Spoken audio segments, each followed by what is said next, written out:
Orang ini menunjukkan dengan kegigihannya, ia akhirnya berhasil bergabung menjadi personil dari band yang sangat ia idolakan dan bahkan mampu membuat band itu semakin lebih besar dan melegenda. Dari seorang yang terobsesi dengan Metallica, Kirk Hammett berevolusi menjadi bagian paling penting yang akan mengubah takdir band ini untuk selamanya.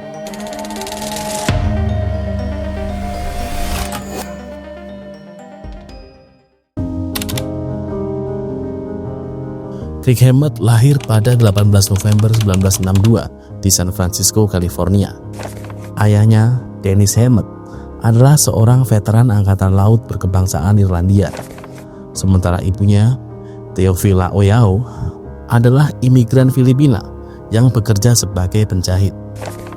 Mereka tinggal di kawasan Mission District, wilayah yang diwarnai keragaman budaya dan gelombang musik rock era 70-an. Pada tahun 1977, di usianya yang ke-15, Kirk Hammett mendapatkan gitar elektrik pertamanya yang ia beli dengan tabungan hasil kerja paruh waktu sebagai kasir di Burger King. Sebuah gitar bekas seharga $50 yang ia gambarkan sebagai kayu tua dengan senar karatan. Meski kualitasnya buruk, gitar itu menjadi senjata pertamanya. Dalam sebuah interview di majalah Rolling Stone, ia mengatakan, jika bukan karena gitar itu, mungkin dirinya tak akan pernah berani mengikuti audisi Metallica. Di usianya yang menginjak 17 tahun, Kirk Hammett sudah tahu bahwa hidupnya hanya untuk musik. Ia sadar bahwa musik adalah jalan yang paling memungkinkan untuk merubah nasib hidupnya. Pada tahun 1979, ia pun bergabung dengan band bernama Exodus, sebuah band lokal San Francisco yang baru dibentuk oleh Gary Holt. Saat itu, Exodus masih berupa proyek amatir yang kerap mengcover lagu-lagu dari band-band gelombang baru British heavy metal. Kirk Hammett yang sebelumnya hanya seorang gitaris kamar, mendapat kesempatan audisi setelah rekan sekelasnya merekomendasikan Kirk Hammett kepada Gary Holt. Gary Holt mengatakan, untuk bisa bergabung dengan Exodus, Kirk Hammett harus bisa bermain gitar dengan cepat dan keras. Kalau tidak, ia akan mencari orang lain. Mendengar perkataan Gary Holt, Hammett dengan gitar Flying V-nya langsung memainkan riff-riff kasar yang kompleks. Menyaksikan kemampuan gitar Hammett yang sangat matang, Gary Holt langsung terpukau dan tanpa ragu-ragu, ia langsung mengajaknya bergabung sebagai gitaris Exodus. Bersama Exodus, ia mulai mengeksplorasi lebih jauh tentang musik metal, hingga band ini kemudian menjadi salah satu pelopor thrash metal dengan menggabungkan kecepatan hardcore punk dengan kompleksitas riff metal yang kemudian menjadi cikal bakal sound thrash metal khas Bay Area.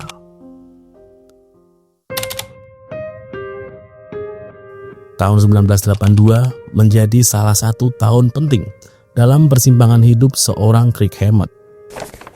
Saat itu, Metallica, band baru asal Los Angeles yang dipimpin oleh James Hetfield dan Lars Ulrich, merilis sebuah demo dan dengan cepat menyebar di skena underground Amerika. Kirk Hammett yang saat itu masih menjadi personel Exodus adalah salah satu orang pertama yang membeli kaset itu. Ketika ia memutar demo itu, ia dibuat takjub dengan materi yang ada di dalam demo milik Metallica ini. Dengan musik thrash metal yang lebih berbobot, lebih cepat, dan lebih kompleks dibandingkan Exodus. Kaset demo itu pun ia dengarkan berulang kali setiap hari sampai rusak. Hammett bahkan sampai hafal setiap riff dan solo yang diciptakan oleh Dave Mustaine, gitaris Metallica saat itu. Demo Metallica yang ia dengarkan itu benar-benar telah merubah pandangan musikalnya tentang thrash metal. Pada awal 1983, Metallica memecat Dave Mustaine lantaran sikapnya yang destruktif. Kabar Metallica yang sedang mencari gitaris baru untuk menggantikan Dave Mustaine pun terdengar oleh Kirk Hammett. Ia yang sangat mengidolakan Metallica merasa tertantang untuk mengikuti audisi tersebut. Kesempatan emas pun datang pada April 1983 ketika Lars Ulrich dan James Hetfield datang ke konser Exodus di San Francisco. Mereka berdua terkesan dengan permainan gitar Kirk Hammett yang sangat lepas dan natural. Mereka berdua kemudian menemui Kirk Hammett di belakang panggung dan mengundangnya untuk audisi. Tantangannya sederhana sekaligus menakutkan, yaitu memainkan lagu Seek and Destroy dengan isian solo gitar versinya sendiri. Dengan mudah, Kirk Hammett melahap Seek and Destroy menjadi versi solo miliknya. Hetfield yang awalnya skeptis pun terkesima melihat improvisasi yang dimainkan oleh Kirk Hammett dan langsung mengajaknya bergabung sebagai gitaris Metallica yang baru. Meski Exodus adalah keluarga pertamanya, Kirk Hammett tak bisa menolak ajakan James Hetfield. Mimpinya sudah ada di depan mata, dan ia harus mengambil kesempatan ini. Setelah bergabung dengan Metallica, Kirk Hammett langsung dihadapkan dengan sebuah tantangan besar, yaitu menyelesaikan debut album Metallica yang sempat tertunda. Album ini sebelumnya sudah direkam dengan Dave Mustaine dan sudah 80% selesai. Namun James Hetfield meminta Kirk Hammett untuk merekam ulang part gitar Dave Mustaine menjadi versinya. Tetapi dikarenakan tekanan agar album ini harus segera dirilis, Hammett pun akhirnya hanya berhasil merekam beberapa lagu secara penuh. Dan sisanya, ia hanya menambahkan isian yang sudah direkam oleh Dave Mustaine.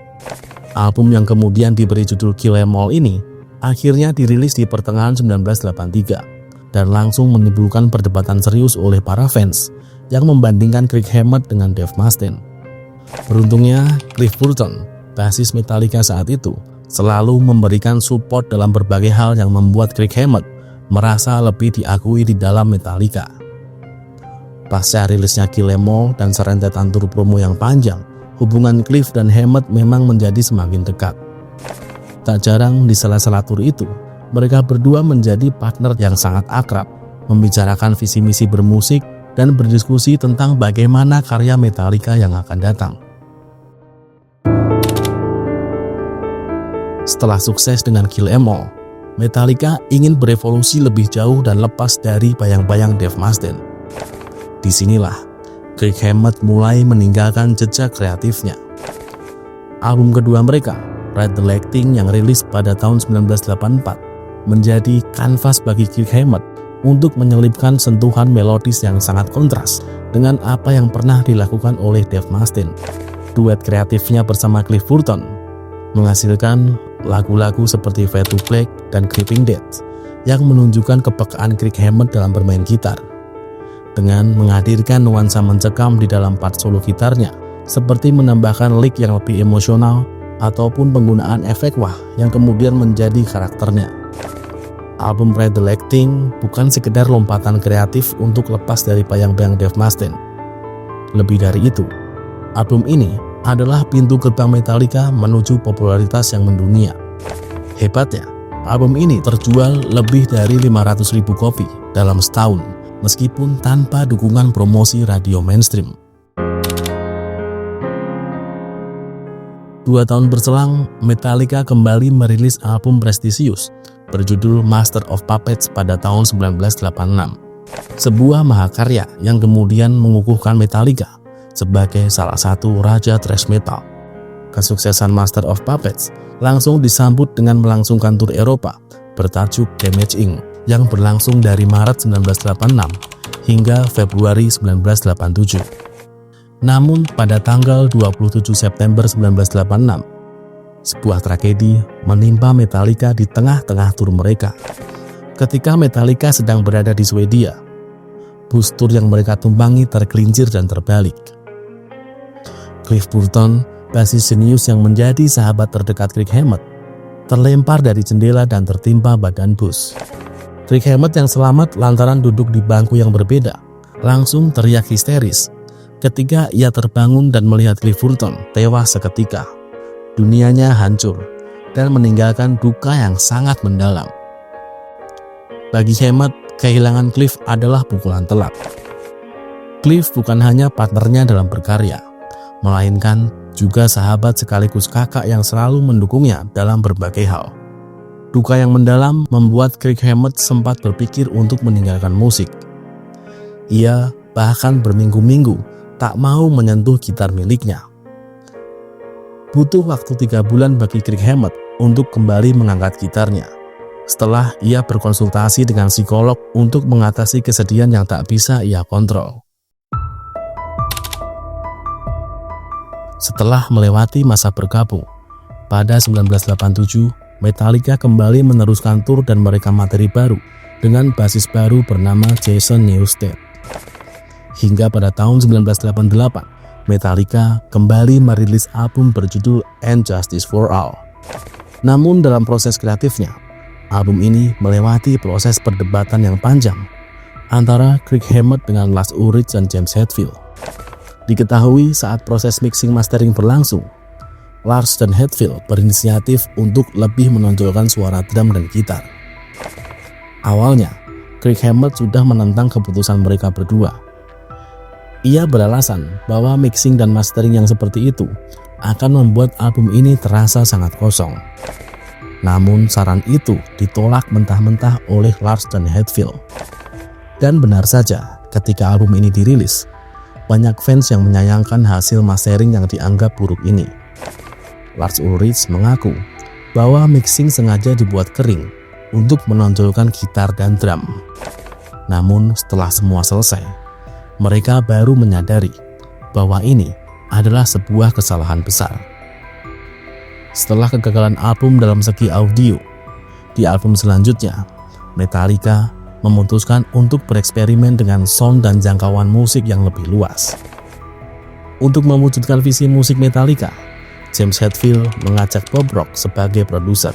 Keputusan Hetfield yang melibatkan Bob Rock awalnya sempat ditentang oleh Kirk Hammett. Sebagai seorang produser, Bob Rock dengan intuisi musikalnya merombak Metallica secara total. Dari yang awalnya memainkan musik thrash yang cenderung cepat dan agresif, menjadi bentuk metal yang lebih berat namun melodius. Dalam proses rekaman album ini, Kirk Hammett merasa terkekang dan tidak bisa berkarya secara leluasa. Dalam proses rekaman yang penuh tekanan ini, tak jarang pertengkaran kerap terjadi dan hampir membuat album ini gagal untuk dirilis. Hingga pada tahun 1991, Metallica akhirnya merilis The Black Album, sebuah revolusi yang mengundang decak kagum sekaligus kontroversi. Album yang sangat radio-friendly ini mencapai kesuksesan komersil dengan angka penjualan 30 juta kopi di seluruh dunia. Namun, di balik kesuksesan komersil yang dicapai Metallica, ada harga mahal yang harus dibayar. Para fans justru menuduh Metallica telah sell out dan kehilangan jati diri mereka sebagai sebuah band thrash metal terbesar. Media kemudian menyebut album ini sebagai kematian thrash metal.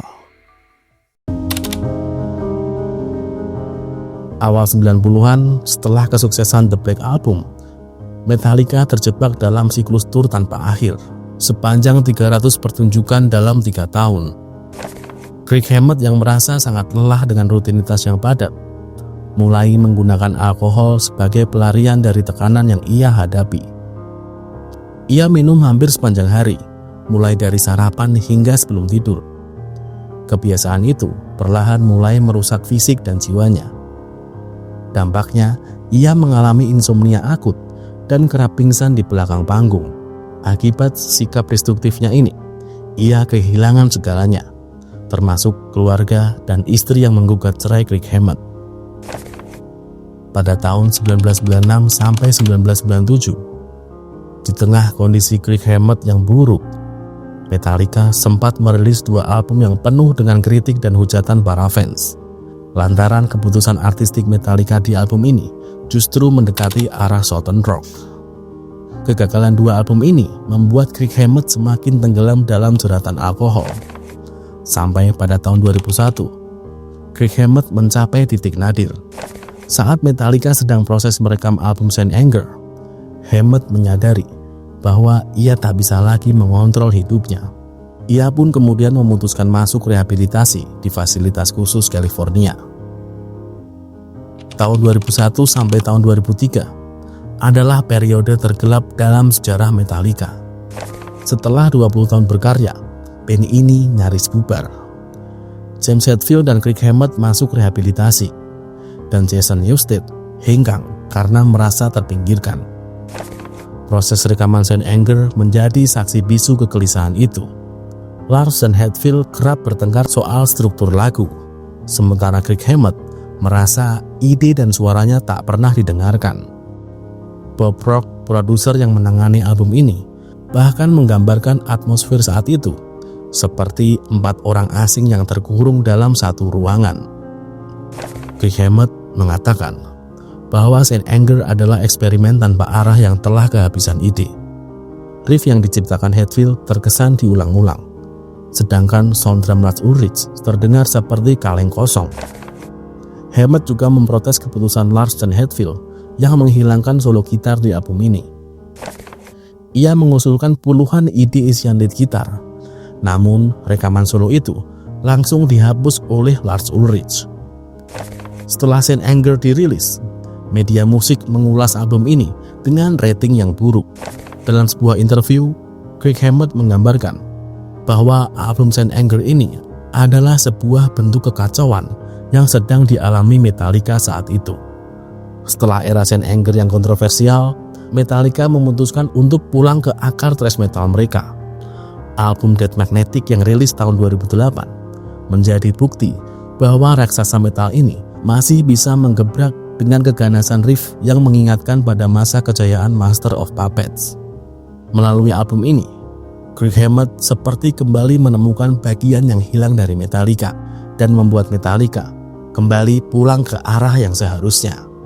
Dari seorang bocah dengan gitar rongsokan yang ia beli dari hasil kerja kerasnya sebagai kasir restoran, Kirk Hammett berubah menjadi seorang legenda yang sangat berpengaruh dalam perkembangan musik metal hari ini. Kisah perjalanan Kirk Hammett bukan hanya soal perjalanan musik seorang gitaris dari band raksasa Metallica. Namun, lebih dari itu, ini adalah kisah tentang seseorang dengan keberanian yang sangat luar biasa dalam menghadapi kegagalan yang bertubi-tubi.